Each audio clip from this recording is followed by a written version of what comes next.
Critics blasted Indiana Governor Mike Pence for signing a religious freedom bill that they claimed would allow discrimination. Well, then once he signed a so-called fix to the bill, religious freedom advocates accused him of essentially gutting what the original bill was designed to do. Where's the truth in all of this? Let's bring in Ian Millhiser with the Center for American Progress and Tony Perkins with the Family Research Council. Thank you both for joining us today. We appreciate it. Thank you.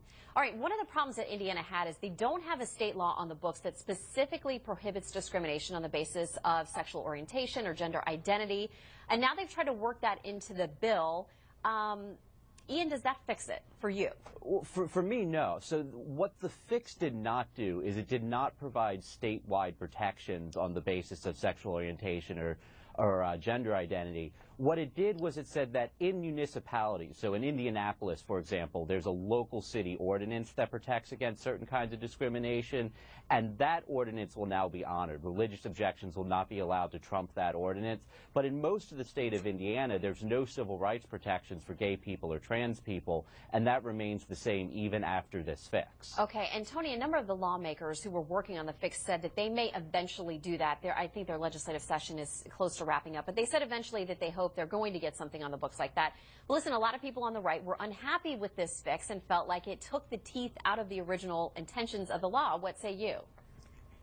Well, let's see what RFRA is about. It goes back to 1993 when Bill Clinton signed the first one. 19 other states put these laws in the books. And let's be very clear what they're about. These are not about infringing upon the rights of anyone. These are simply about keeping government from being used as a weapon to force people to violate their beliefs on a wide range of issues, whether it be life issues, whether it be religious dress, whether it be the issue of marriage. And I think we see today where this is going, over this huge firestorm in Indiana, and then today in the New York Times, where the New York Times has come out and said that those who hold to Orthodox Christian views on sexuality must be forced to change their views. That's what this is about. This is about attacking the beliefs of Christians in the beliefs that are taught in the Bible. And that's why people in Indiana are upset, because people in Indiana, Christians, families, people of faith in Indiana, were actually better off before this RFRA was passed. Okay, so you mentioned the original national legislation that came up in 1993. The Supreme Court ultimately held that that didn't apply to the states, so many of them have passed something similar. But many of those laws came into being, and certainly the national law, when there wasn't this conversation about same-sex marriage. So it was a different conversation for a lot of people, and it wasn't viewed as simply just about this issue, Ian. But now it is viewed that way. Is there any way to make sure that people separate the two and know that this is about the original case, obviously, about somebody who was ingesting peyote and how it impacted his employment? This isn't just, and there's nothing in the legislation about same-sex marriage or anything else. It's about religious liberties as viewed by the individual, whether it is an issue of same-sex marriage or consumption of peyote or anything else that they have as a genuinely held religious belief. Right. So the question of whether these laws should apply to gay people, whether religious objections can trump gay civil rights or trans civil rights, that's a fairly new question. The question of whether a religious objection can trump an anti-discrimination law generally, that's been around for a while. In the 1960s, when the Civil Rights Act passed, there was a business called Piggy Park that wanted to still engage in discrimination. They said they had a religious justification. The Supreme Court.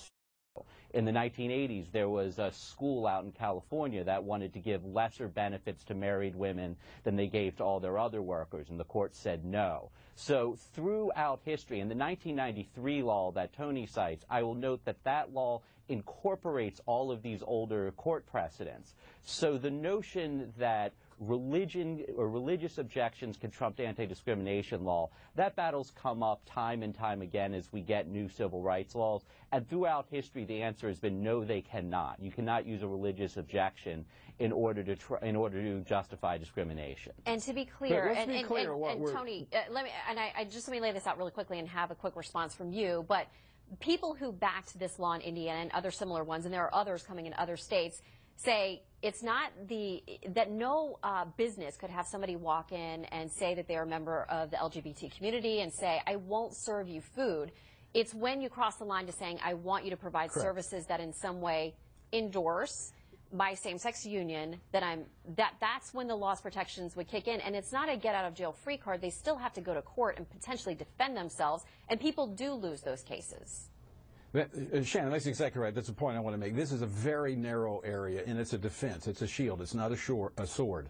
This would simply allow not broad-based discrimination, as people are saying, that you could refuse to serve someone. We're talking about family florists, family bakers being forced, all right, to violate their beliefs at the threat of losing their homes, like Baronella Stutzman in Washington State, losing her business and her home because she served gay men that came in, a gay man, but when he decided he was going to get married, she said, I just can't be a part of that because it violates my faith. In a civil society, we give people room.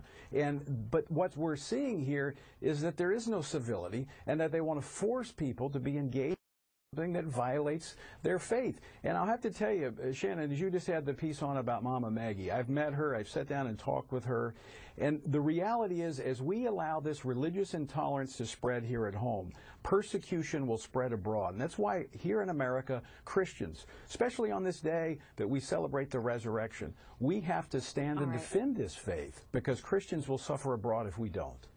We've got to leave it there, but I thank you both for having a very civilized discussion. Obviously, two sides are going to see this very differently. We'll see if there can be some common ground as similar laws continue to be enacted across the country. Ian and Tony, thank you both very much. Thank you. Happy